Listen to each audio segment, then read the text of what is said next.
Neighbors call police about black girl screams, then gasp when they find her pregnant and escaping abuse. The rain was coming down in sheets, a relentless drumming against the windows of Mr.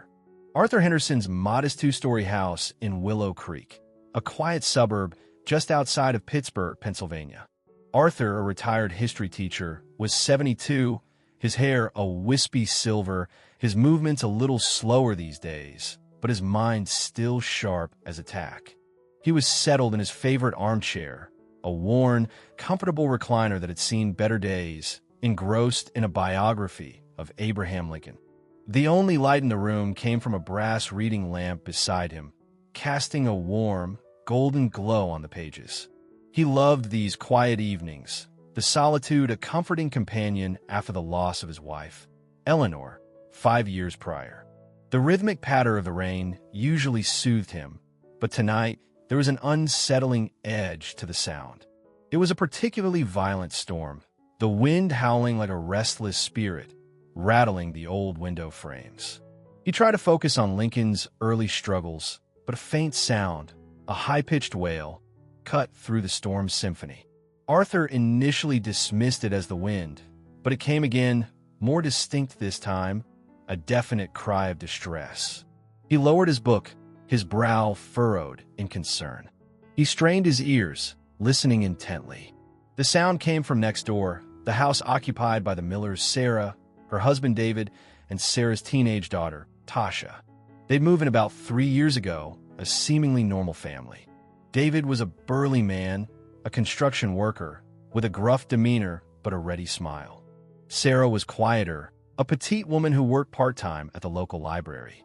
Tasha was a pretty girl, though Arthur rarely saw her, except for fleeting glimpses as she hurried to and from school. He knew she was 15, around the same age as his granddaughter, Lily, who lived in California. The cries continued, escalating in intensity. They were undeniably screams now, filled with a terror that sent a chill down Arthur's spine. He knew he couldn't ignore them. Something was terribly wrong.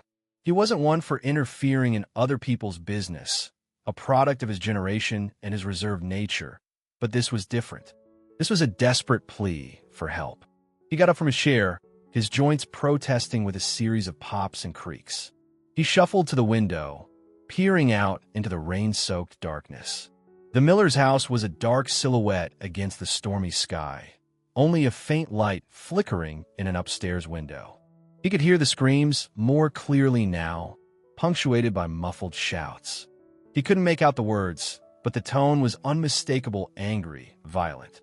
Arthur hesitated for a moment. He thought about calling his son, Robert, who lived a few towns over, but dismissed the idea. It would take Robert too long to get here, and every second felt crucial. He had to do something now. He grabbed the phone, his hand trembling slightly, and dialed 911. The operator's voice was calm, professional, asking for his address and the nature of the emergency. I think there's something happening next door, Arthur stammered, his voice raspy with anxiety. I hear screaming, a young girl screaming. It sounds like she's in trouble. He gave the operator the Miller's address, his heart pounding in his chest. He felt a strange mix of fear and relief. A sense of dread mingled with the hope that he was doing the right thing. Police are on their way, sir, the operator assured him. Stay on the line, and please stay inside your home. Arthur stayed by the window, watching, waiting. The rain continued to lash against the glass, blurring his vision, but he could still make out the dark outline of the Miller's house. The screams had subsided, replaced by an eerie silence that was almost more terrifying. Finally, he saw the flashing red and blue lights pierce the darkness, reflecting off the wet pavement. 2 police cars pulled up in front of the Miller's house, their headlights cutting through the rain. Arthur felt a surge of relief, a sense that help had arrived, but the knot of anxiety in his stomach remained. 2 officers emerged from the cars, their figures dark and imposing in their rain gear. One, a tall, broad-shouldered man with a stern face, approached the front door, while the other, a younger, female officer with a kind face, stayed back, scanning the surroundings. Arthur watched as the male officer knocked loudly on the door, his voice booming through the night. "Police, open up." There was a moment of silence. Then the door creaked open. Arthur couldn't see who was standing there, but he heard the officer's voice, firm but controlled, asking questions. Then he heard a gasp, a muffled sob, and the female officer rushed forward, disappearing inside the house. Minutes stretched into an eternity. Arthur remained glued to the window, his breath fogging the glass. He felt a growing sense of unease, a premonition that something truly awful had happened next door. Then, the front door opened again, and the female officer emerged, her arm around a young girl, supporting her. It was Tasha. Her face was pale and tear-streaked, her eyes wide with fear. She was shaking uncontrollably, clutching her stomach, which, Arthur now noticed, was noticeably swollen. He hadn't realized she was pregnant. He saw her clearly. Tasha was hugging herself. She was only wearing shorts and a t-shirt, even though it was cold outside. The female officer gently guided Tasha towards one of the police cars, speaking to her in a low, soothing voice. The male officer remained inside the house, his voice still audible, but his words muffled. Arthur watched as Tasha was helped into the back seat of the police car. As the car pulled away, its lights disappearing into the rainy night, Arthur felt a wave of exhaustion wash over him. He had done what he could, but he knew that this was just the beginning of a long and difficult journey for the young girl next door. He slumped back into his armchair, the biography of Lincoln lying forgotten on the floor. The rain continued to fall, but the screams were gone, replaced by a heavy silence that hung in the air like a shroud.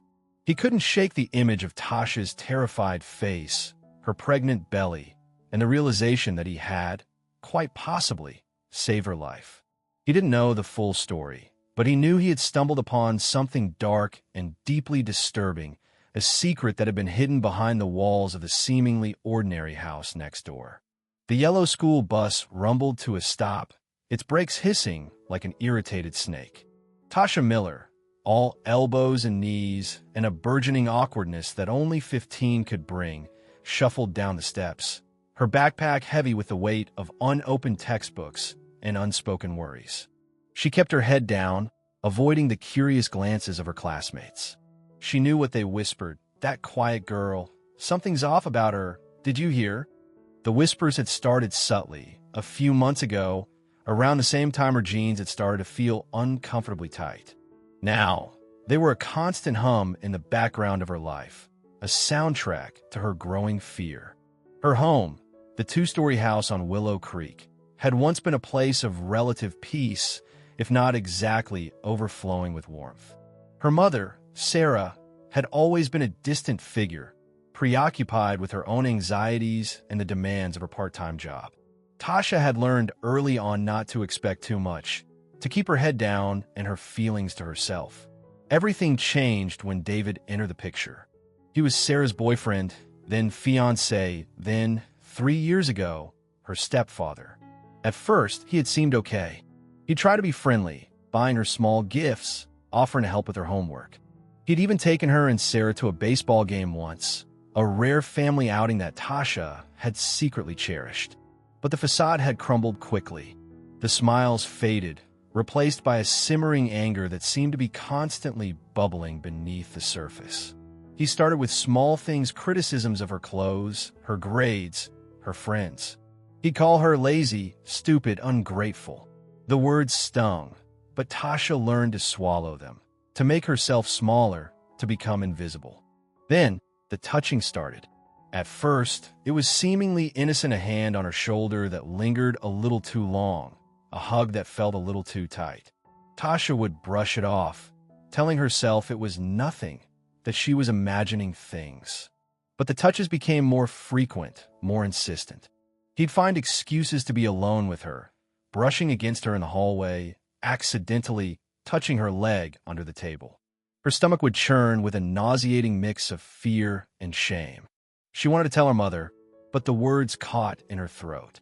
She was afraid of what David would do, afraid of her mother's reaction, afraid of shattering the fragile semblance of family they had. She convinced herself that if she just ignored it, it would stop. But it didn't stop. It escalated. One night, while Sarah was working late, David came in her room. He sat on her bed, his weight making the mattress sag. He started talking, his voice low and slurred with alcohol, about how she was growing up, how pretty she was. His hand reached out, stroking her hair, then moving down to her cheek, her neck. Tasha froze, paralyzed with terror. She wanted to scream, to fight, but she couldn't move. He leaned closer, his breath hot and heavy on her face. And then, she blocked out the memory, pushing it down into the darkest recesses of her mind. But the aftermath was impossible to ignore. The shame, the guilt, the constant feeling of being dirty, unclean. She started wearing baggy clothes, avoiding mirrors, withdrawing from everyone. The pregnancy was a horrifying confirmation of her worst nightmare. She missed her period, then another. She took a home pregnancy test, stolen from the local pharmacy, her hand shaking so badly she almost dropped it. The 2 pink lines appeared like a death sentence. She considered telling Sarah, pleading for help, but the fear was too strong. She imagined David's rage, her mother's disbelief, the potential for things to get even worse. So she kept it a secret, hiding her growing belly under oversized sweaters, praying for a miracle that would never come. The physical abuse started a few months into the pregnancy. David became increasingly volatile, his anger triggered by the smallest things. He'd shove her, slap her, pull her hair. He was careful, though, always aiming for places that wouldn't be easily seen: her stomach, her back, her thighs. He told her it was her fault, that she was driving him to it, that she was a worthless, ungrateful burden. The night of the storm, the night mister. Henderson called the police, had started like any other. Sarah was working late, and Tasha was trying to make herself invisible, hiding in her room, doing her homework. But David had been drinking, his mood darkening with each passing hour. He found her in the kitchen, making a sandwich. He started yelling at her, accusing her of being lazy, of not helping around the house enough. Tasha tried to defend herself, her voice trembling, but that only enraged him further. He grabbed her arm, his grip tight and painful. He dragged her into the living room, shoving her against the wall. He started hitting her, slapping her across the face, punching her in the stomach. Tasha screamed, begged him to stop, but he wouldn't. She curled up on the floor, trying to protect her belly, her unborn child. She thought he was going to kill her. And then, miraculously, the screaming stopped. She heard the pounding on the door, the voices of the police officers. She didn't know who had called them, but she knew they had saved her life. As she lay there, shaking and sobbing, she felt a faint flicker of hope. Maybe, just maybe, this was the end of her nightmare. Maybe this was the beginning of a new life. The harsh fluorescent lights of the hospital emergency room buzzed overhead, a sterile counterpoint to the chaotic symphony of beeping machines, hurried footsteps, and hushed voices. Tasha lay on a gurney, wrapped in a thin hospital blanket, her body aching, her mind reeling. Officer Karen Miller, the female officer who had brought her in, sat beside her, her hand resting gently on Tasha's arm.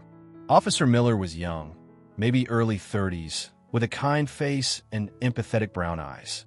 She had been a calming presence throughout the ordeal, speaking to Tasha in a soft, reassuring voice, treating her with a respect that felt foreign and almost overwhelming. "They're going to take good care of you here, Tasha," Officer Miller said, her voice barely above a whisper. "Just try to relax. Relax." It seemed like an impossible request. Tasha's body was a jumble of pain, throbbing bruises, a dull ache in her abdomen, a sharp, stinging sensation where David had slapped her. But the physical pain was nothing compared to the emotional turmoil churning inside her. Fear, shame, guilt, relief, they swirled together in a toxic cocktail that threatened to drown her. A nurse, a middle-aged woman with a brisk but efficient manner, approached the gurney. "Tasha Miller?" she asked, glancing at clipboard.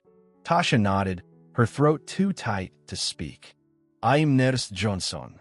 I'm going to take some vital signs and ask you a few questions." "Okay." The nurse proceeded with her routine, checking Tasha's blood pressure, temperature, and pulse. Her touch was professional but impersonal, a stark contrast to Officer Miller's comforting presence. "Can you tell me what happened tonight, Tasha?" Nurse Johnson asked, her voice neutral. Tasha hesitated, her eyes darting towards Officer Miller. She didn't want to relive the horror, to put words to the unspeakable. But she knew she had to. She began to speak, her voice shaky and hesitant at first, then gaining strength as she recounted the events of the evening. She told the nurse about David's abuse, about the hitting, the screaming, the constant fear. She spoke about her pregnancy, about her desperate attempts to hide it, about her terror of what David would do if he found out. As she spoke, tears streamed down her face, a release of the pent-up emotions she had held inside for so long. Officer Miller squeezed her hand, offering silent support. After the initial examination, Tasha was taken for an ultrasound. The technician, a young woman with a gentle smile, applied the cool gel to her belly, moving the transducer across her skin. Tasha watched the monitor, her heart pounding, as the blurry image of her baby appeared on the screen. It was the first time she had seen her child, a tiny, flickering life growing inside her. A wave of emotion washed over her, a mixture of awe, wonder, and a profound sense of responsibility. She was going to be a mother. The thought was both terrifying and exhilarating. "Everything looks good," the technician said, smiling. "The baby is healthy and active. You're about 24 weeks along. 6 months. It felt like a lifetime, and yet it had passed in a blur of fear and denial." Tasha felt a surge of protectiveness towards the tiny being on the screen. She would do anything to keep her child safe, to give it the life she had never had. After the ultrasound, Tasha was examined by a doctor, a kind, elderly woman named Dr. Ramirez. Dr. Ramirez was thorough and gentle, asking detailed questions about Tasha's medical history and the abuse she had suffered. She explained that Tasha had several bruises and contusions, but thankfully, no broken bones or serious internal injuries. However, the emotional trauma was significant, and Dr. Ramirez stressed the importance of counseling and support. "We're going to admit you for observation overnight," Dr. Ramirez said. "We need to monitor you and the baby, and we also need to make sure you have a safe place to go." A safe place. The words resonated deeply with Tasha. For so long, she had felt trapped with nowhere to turn. Now, for the first time in months, she felt a glimmer of hope that she might actually escape the cycle of violence. While Tasha was being examined, Officer Miller was busy making phone calls. She contacted Child Protective Services, CPS, reporting the abuse and Tasha's situation. She also spoke with Sergeant Reynolds, her supervisor, briefing him on the case. "We need to find a safe placement for this girl, Sergeant," Officer Miller said, her voice firm. "She can't go back to that house. Her mother is either complicit or in denial, and the stepfather is clearly dangerous." Sergeant Reynolds agreed. "We'll get a warrant for his arrest," he said, "and we'll work with CPS to find Tasha a temporary shelter or foster home." Later that evening, a social worker, Ms. Evans, arrived at the hospital. Ms. Evans was a middle-aged woman with a warm smile and a calm, reassuring demeanor. She introduced herself to Tasha and explained her role. "I'm here to help you, Tasha," Ms. Evans said. "My job is to make sure you're safe and that you have the resources you need." Ms. Evans explained that CPS will be taking temporary custody of Tasha until a more permanent solution could be found. She told Tasha about a shelter for pregnant teens, a place called Hope House, where she could stay for the time being. "It's a safe place, Tasha," Ms. Evans assured her. "There are other girls there who have been through similar situations. You'll have your own room, and you'll receive counseling and support." Tasha was hesitant at first. The idea of going to a strange place, surrounded by strangers, was daunting. But she knew she had no other choice. She couldn't go back to her mother's house, not after what had happened. "Okay," Tasha said, her voice barely above a whisper. "I'll go." Officer Miller, who had stayed with Tasha throughout the evening, smiled reassuringly. "It's going to be okay, Tasha," she said. You're strong, and you're not alone." Before leaving, Officer Miller gave Tasha her card. "Call me if you need anything," she said. "Anything at all." Tasha clutched the card tightly in her hand, a small token of connection in a world that had suddenly turned upside down. As she was escorted out of the hospital by MS Evans, she looked back at Officer Miller, her eyes filled with gratitude. The officer had been her lifeline, her protector, the one who had pulled her from the darkness and into the light. The ride to Hope House was quiet. Tasha stared out the window, watching the city lights blur past. She was exhausted, both physically and emotionally, but she couldn't sleep. Her mind was racing, replaying the events of the night, imagining what the future held. She was scared, but she was also hopeful. For the first time in a long time, she felt like she had a chance at a better life. She had survived the abuse, she had escaped the violence, and she was going to protect her child, no matter what. She was a survivor, and she would not be defeated. The thin blue line, represented by Officer Miller and the police response, had been the first step on her journey to freedom. Sarah Miller sat alone in the dimly lit kitchen, the silence of the empty house pressing down on her like a physical weight. The flashing lights of the police cars were long gone, the echo of their sirens fading into the night. David was gone, taken away in handcuffs, his face a mask of rage and disbelief. Tasha was gone, whisked away to a hospital, a place Sarah couldn't follow, a place she didn't even know. She clutched a chipped mug of cold coffee, her hands trembling so badly she could barely hold it. Her mind was a chaotic jumble of thoughts and emotions: fear, guilt, shame, denial. She couldn't make sense of what had happened, couldn't reconcile the image of her daughter, bruised and terrified, with the life she thought they had. She replayed the night's events in her head, searching for an explanation, a justification, anything to make sense of the horror. She remembered the pounding on the door, the stern faces of the police officers, the accusations hurled at David. She remembered Tasha's screams, the muffled sounds of struggle, the sickening thud of flesh against flesh. She had known, hadn't she? Deep down, in the darkest corners of her heart, she had known something was wrong. She had seen the bruises on Tasha's arms, the way she flinched at David's touch, the growing sadness in her eyes. But she had pushed it aside, ignored the warning signs, told herself it was nothing, that Tasha was just being a difficult teenager. She had chosen to believe David, to trust his explanations, his reassurances. He had always been so good at manipulating her, at making her feel like she was the crazy one, the one who was imagining things. He had a way of twisting everything around, of making her doubt her own perceptions. Sarah had met David 5 years ago at a low point in her life. She was a single mother, struggling to make ends meet, feeling lonely and overwhelmed. David had swept her off her feet, showering her with attention, promising her a better life. He was strong, confident, everything she thought she needed. She had ignored the red flags, the occasional outbursts of anger, the controlling behavior. She had convinced herself that he loved her, that he was just a little rough around the edges. She had wanted so desperately to believe in him, to believe in their future together. She had been so focused on her own happiness, her own needs, that she had failed to protect her daughter. She had allowed a monster into their lives, a man who had preyed on Tasha's vulnerability, who had stolen her innocence. The guilt was crushing, a suffocating weight that threatened to consume her. She had failed as a mother, failed as a woman, failed as a human being.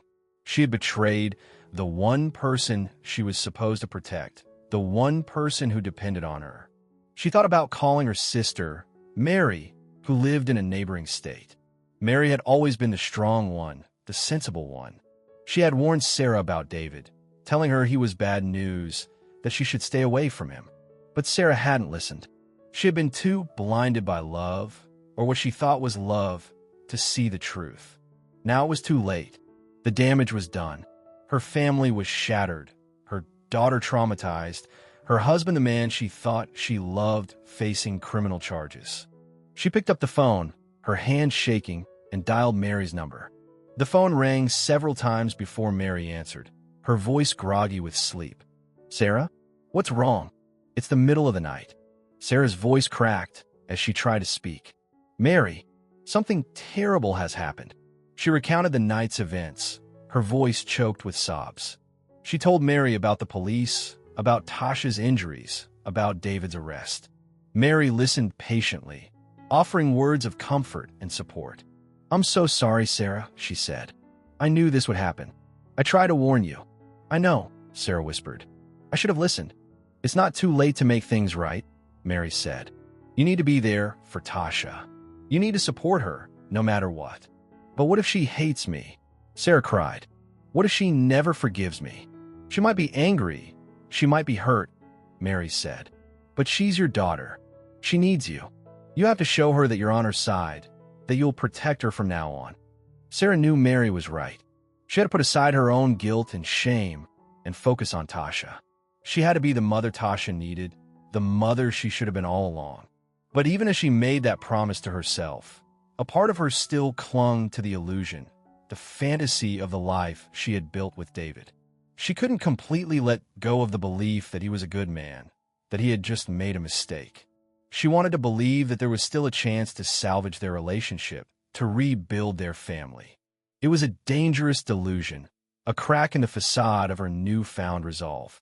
But it was a crack that would take time to heal, a wound that would fester and threaten to undermine her efforts to make amends. The family secret, the years of abuse and denial, had left scars that ran deep, scars that would shape the lives of everyone involved for years to come. The facade of a normal, happy family had been shattered, revealing the ugly truth that lay beneath. And Sarah, caught in the middle, had to choose between the lies she had told herself and the painful reality of her daughter's suffering. The Hope House was a large, Victorian-era house, painted a cheerful yellow with white trim. It sat on a quiet, tree-lined street in a residential neighborhood, a world away from the chaos and violence Tasha had left behind. A wide porch wrapped around the front of the house, adorned with hanging baskets overflowing with colorful flowers. It looked to Tasha like a sanctuary, a place of refuge. Ms. Evans, the social worker, led Tasha up the front steps and through the heavy oak door.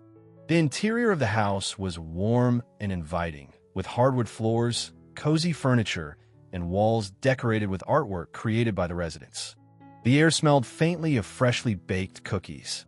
A woman with a warm smile and a gentle demeanor greeted them in the foyer. "You must be Tasha," she said, extending her hand. "I'm Susan, the house mother." Susan was a middle-aged woman with kind eyes and a calming presence. She exuded warmth and compassion, making Tasha feel instantly at ease. "We're so glad to have you here, Tasha," Susan said. "We'll do everything we can to make you feel comfortable and safe." Susan gave Tasha a tour of the house, showing her the common areas, the living room, the dining room, the kitchen, the library, and then leading her upstairs to her room. Tasha's room was small but cozy, with a twin bed, a dresser, a desk, and a window overlooking the backyard. The walls were painted a soft blue, and a colorful quilt covered the bed. It was simple, but it was clean, safe, and private, everything Tasha had longed for. "You can unpack and settle in," Susan said. "Dinner will be in about an hour. Come down when you're ready." Tasha unpacked her few belongings, carefully placing her clothes in the dresser drawers. She had very little, just a few outfits, some toiletries, and the card Officer Miller had given her. She placed the card on her nightstand, a reminder of the kindness and support she had received. As she sat on the bed, looking around the room, Tasha felt a sense of overwhelming relief. She was safe. She was away from David, away from the constant fear and anxiety. She could finally breathe. But the relief was soon followed by a wave of exhaustion. The events of the past few days had taken a toll on her, both physically and emotionally. She lay down on the bed, curling up under the quilt, and closed her eyes. She slept soundly for several hours, a deep, dreamless sleep that was a welcome escape from the turmoil of her life. When she woke up, the sun was setting, casting a warm, golden glow through the window. She got up, feeling refreshed, but also a little disoriented. She went downstairs, following the sound of voices and laughter coming from the dining room. Several other girls were already seated at the long wooden table, talking and laughing. They looked to be around Tasha's age, all of them pregnant, their bellies swelling with new life. Susan introduced Tasha to the other girls: Maya, a bubbly, outgoing girl with a contagious laugh; Chloe, a quiet, introspective girl with a love of books; and Olivia, a fiercely independent girl with a sharp wit. The girls welcomed Tasha warmly, inviting her to sit with them. They asked her questions about herself, but they were respectful and non-judgmental, making her feel accepted and included. Dinner was a simple but hearty meal: spaghetti and meatballs, salad, and garlic bread. Tasha ate hungrily, realizing she hadn't eaten a proper meal in days. As she ate, she listened to the other girls talk about their lives, their hopes, their fears. They shared stories of their pasts, their pregnancies, their plans for the future. Tasha realized she was not alone. There were others who understood what she had been through, who had experienced similar traumas. After dinner, the girls gathered in the living room, some watching TV, others reading or playing games. Tasha joined them, feeling a sense of belonging she had never experienced before. Over the next few weeks, Tasha settled into a routine at Hope House. She attended group counseling sessions, where she learned to process her trauma and develop coping skills. She met with a therapist individually, who helped her work through her feelings of guilt and shame. She attended prenatal classes, learning about childbirth and parenting. She also started attending school again, catching up on her missed classes. The teachers at Hope House were understanding and supportive, helping her to succeed academically despite the challenges she had faced. She formed close friendships with the other girls, especially Maya and Chloe. They confided in each other, supported each other, and helped each other through the difficult times. They laughed together, cried together, and dreamed together.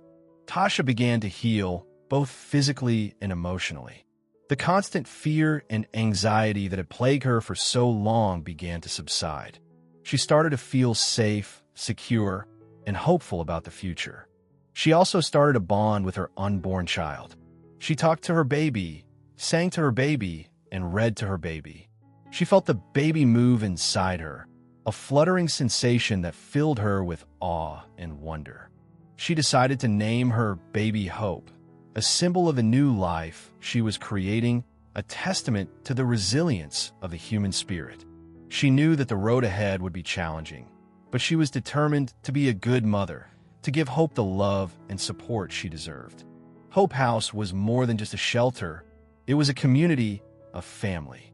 It was a place where Tasha found healing, friendship, and the strength to rebuild her life.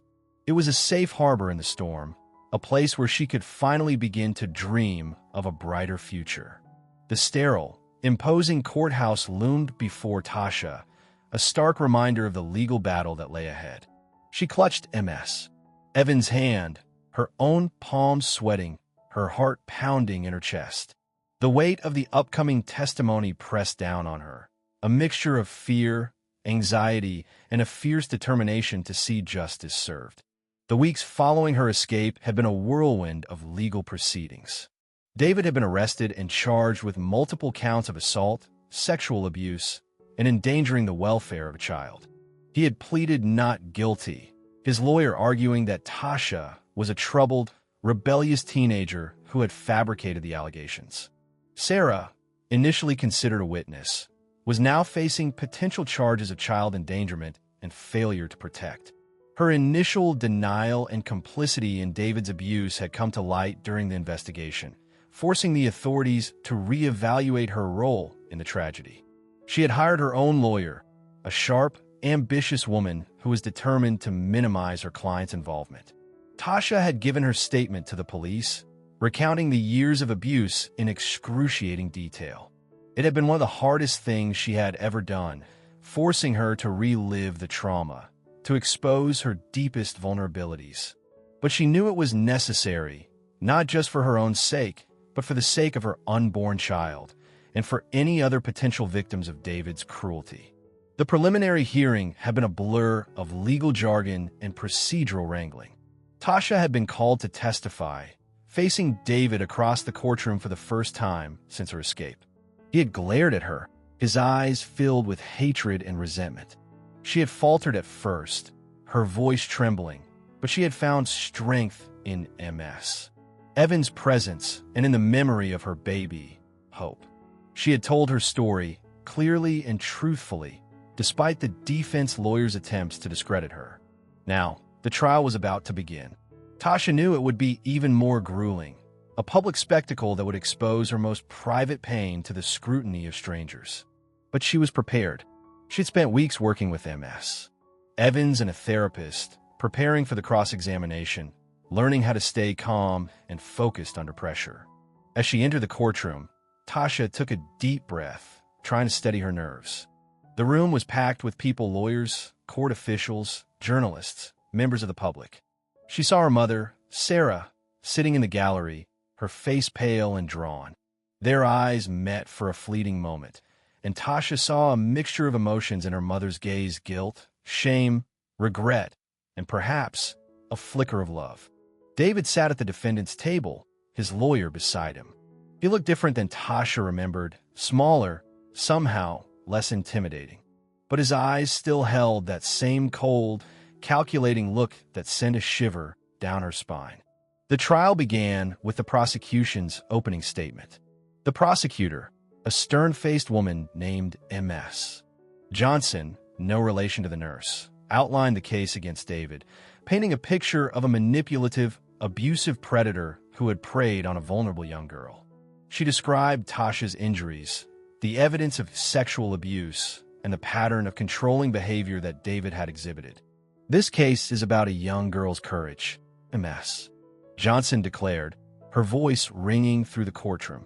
It's about a young girl who found the strength to escape a nightmare, to speak out against her abuser, and to seek justice for herself and her unborn child.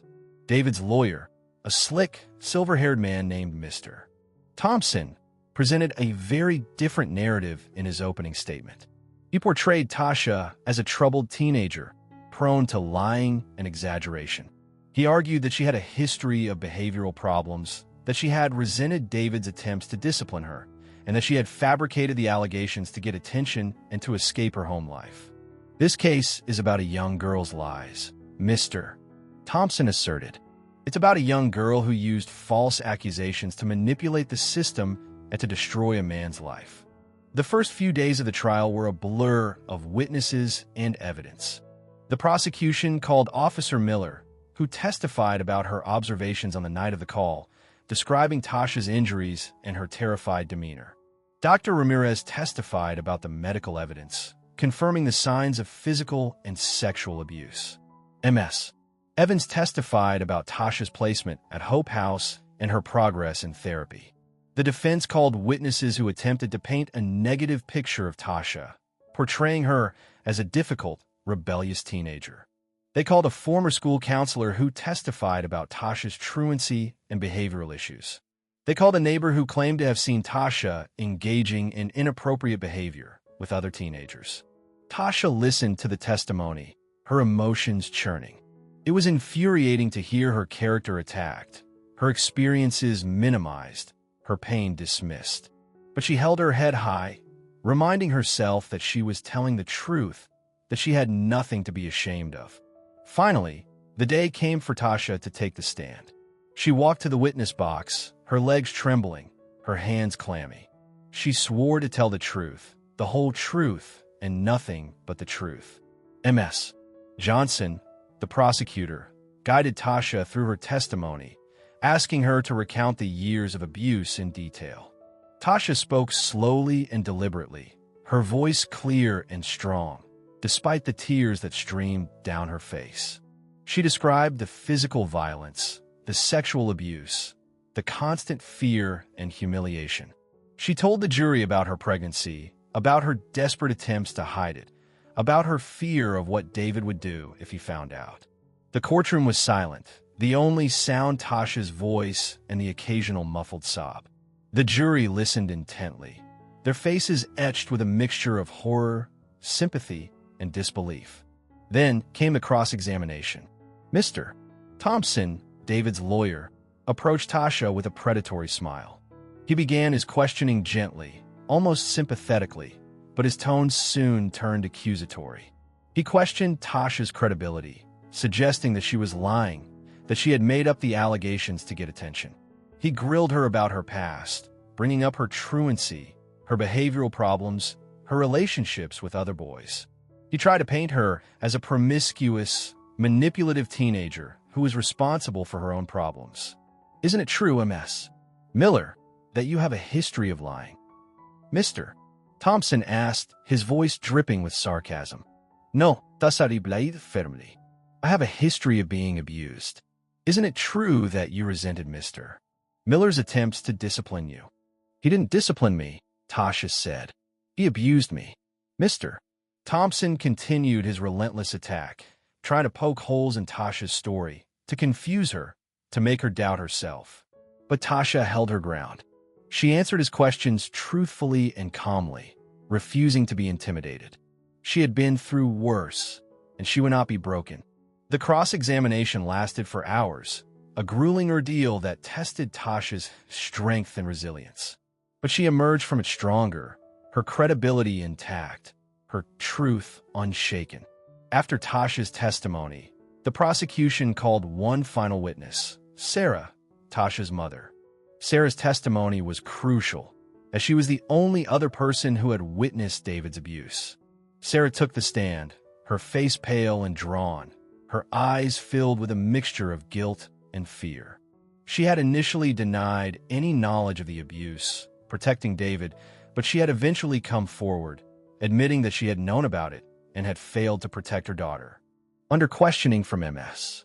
Johnson, Sarah described David's controlling behavior, his escalating violence, and her own fear of confronting him.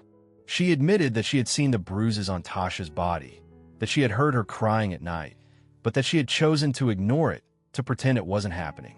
I was afraid, Sarah whispered, her voice choked with sobs. I was afraid of what he would do to me, to Tasha. I thought if I just kept quiet, it would go away. Sarah's testimony was a devastating blow to the defense. It corroborated Tasha's story and exposed David's lies.